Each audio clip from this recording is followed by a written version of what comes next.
मुझे ज़्यादा मुसीबतों का सामना करना नहीं पड़ा क्योंकि मैंने अपने क्राफ्ट को अच्छे से निखारा था।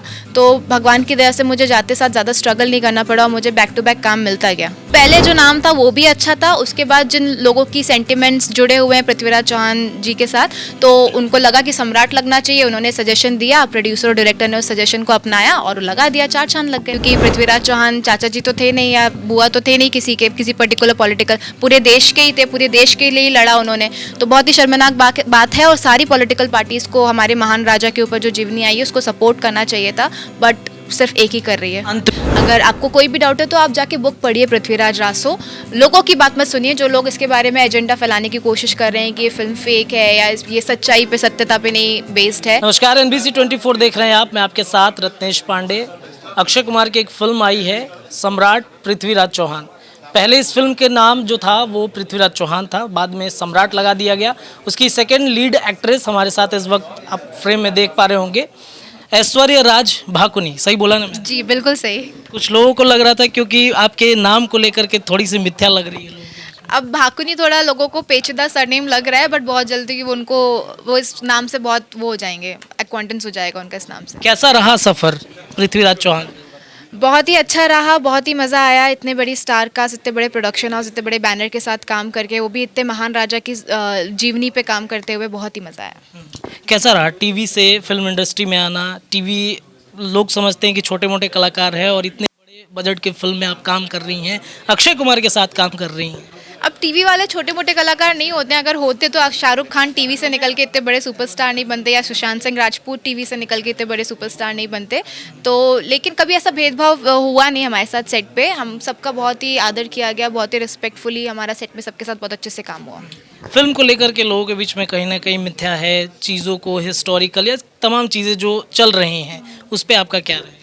उससे मेरा यही कहना है कि इस फिल्म को बनाने के लिए और इस फिल्म में रिसर्च करने के लिए 14 से 18 साल इस फिल्म को दिए गए हैं। बहुत ही रिसर्च्ड फिल्म है। अगर आपको कोई भी डाउट है तो आप जाके बुक पढ़िए पृथ्वीराज रासो। लोगों की बात मत सुनिए, जो लोग इसके बारे में एजेंडा फैलाने की कोशिश कर रहे हैं कि ये फिल्म फेक है या ये सच्चाई पे, सत्यता पे नहीं बेस्ड है, उन सब की बातें ना सुनिए और आप खुद बुक पढ़िए और खुद देख लीजिए क्या सत्य है और क्या झूठ है। आपने करियर की शुरुआत करी है टीवी इंडस्ट्री से। हमने सुना है कि आपने डॉक्टर की भी पढ़ाई की थी। एक डॉक्टर घर से जाने के बाद फिल्म इंडस्ट्री में जाना, टीवी इंडस्ट्री में जाना, कितना सफ़र कैसा रहा?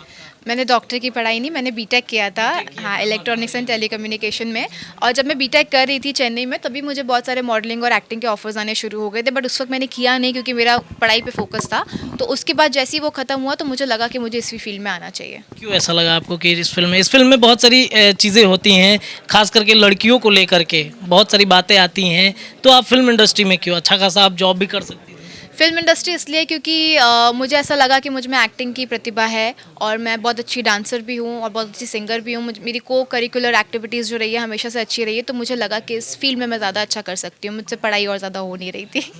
तो मुंबई में आप जब पहली बार गई, कितना स्ट्रगल? मुंबई में अक्सर स्ट्रगलिंग एक्टर बहुत ज़्यादा होते हैं, बहुत उनके पास बहुत पेनफुल भी हो जाते हैं, बैक आ जाते हैं। वो आपका कैसा सफ़र रहा? सिंस वहाँ पे जाते ही मैंने अपने क्राफ्ट पे ध्यान दिया, अपनी कला पे ध्यान दिया। मैंने एक एक्टिंग स्कूल ज्वाइन किया, खुद को ट्रेन किया, तो इसलिए मुझे ज़्यादा मुसीबतों का सामना करना नहीं पड़ा क्योंकि मैंने अपने क्राफ्ट को अच्छे से निखारा था। तो भगवान की दया से मुझे जाते साथ ज़्यादा स्ट्रगल नहीं करना पड़ा और मुझे बैक टू बैक काम मिलता गया। एक और सवाल है कि सम्राट पृथ्वीराज चौहान, पहले सम्राट नहीं था, बाद में सम्राट लगा दिया गया, इस पे क्या कहना चाहेंगे?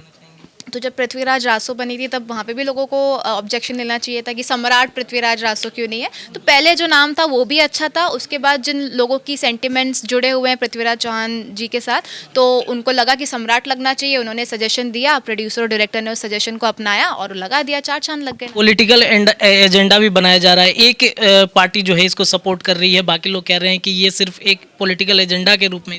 बहुत ही शर्मनाक बात है कि सिर्फ एक पार्टी इस फिल्म को सपोर्ट कर रही है। वैसे तो पूरे देश की सारी पॉलिटिकल पार्टीज़ को उसको सपोर्ट करना चाहिए क्योंकि पृथ्वीराज चौहान चाचा जी तो थे नहीं या बुआ तो थे नहीं किसी के, किसी पर्टिकुलर पॉलिटिकल, पूरे देश के ही थे, पूरे देश के लिए ही लड़ा उन्होंने। तो बहुत ही शर्मनाक बात है और सारी पॉलिटिकल पार्टीज़ को हमारे महान राजा के ऊपर जो जीवनी आई है उसको सपोर्ट करना चाहिए था, बट सिर्फ एक ही कर रही है। अंत में बिहार आई हैं, क्या कहेंगे? बिहार से कितना लगाव है आपका? बिहार से बहुत ज़्यादा लगाव है क्योंकि जब मैं चेन्नई में पढ़ रही थी तो मेरे बिहारी बहुत सारे दोस्त थे और सभी बहुत ज़्यादा देशभक्त थे, तो उनसे मुझे बहुत सीखने को मिला था। तो मैं अभी आके उनसे मिल रही हूँ, उनसे वापस, तो मुझे अच्छा लग रहा है, मुझे अपनी मिट्टी जैसा ही लग रहा है। चलिए, तो हमारे साथ पृथ्वीराज चौहान फिल्म की सेकंड लीड एक्ट्रेस ऐश्वर्या राज भाकुनी हमारे साथ मौजूद थी। और तमाम खबरों के लिए जुड़े रहिए एनबीसी के साथ में। बहुत धन्यवाद सभी दर्शकों का।